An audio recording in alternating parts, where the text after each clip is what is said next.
Sa kaugnay na balita, bigo si whistleblower Ben-Hur Luy na maisumite sa Senado ang kanyang hard drive na naglalaman ng digital records ng mga nakatransaksyon ni Janet Lim Napoles. Ayon kay Luy, na ibigay na niya sa NBI Cybercrime Division ang kanyang mga dokumento kaugnay ng nasabing issue. Samantala, ayon naman kay Senador Alan Peter Cayetano, hindi pagsuway sa Senado ang hindi pagsusumite ni Luy ng kanyang hard drive. Ang buong ulat ihatid sa atin ang aming kasamang si Sam Ramirez. Hindi maisusumite ni Ben-Hur Luy ang kanyang hard drive sa Blue Ribbon Committee. Noong nakaraang linggo, nagpalabas ang nasabing komite ng isang subpoena duces tecum para kay Luy.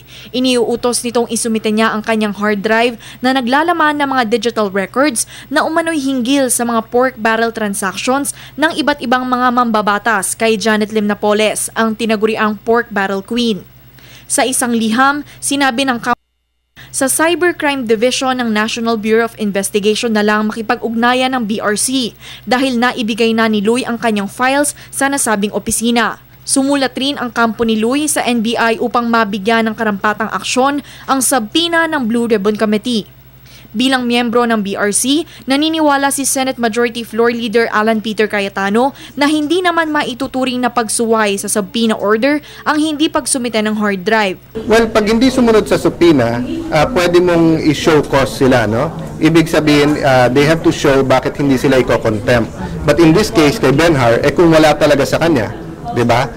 Paano niya ma-produce? Kung si BRC Vice Chairperson Serge Osmeña III ang masusunod, ipapatawag na lang niya si NBI Director Virgilio Mendez.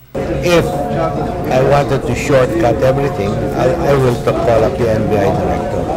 Samantala, maaalalang sa ika-22 ng Mayo, Huwebes, ang nakatakdang deadline ng BRC para kay Justice Secretary Laila De Lima upang maisumite ang pirmadong affidavit ni Napoles.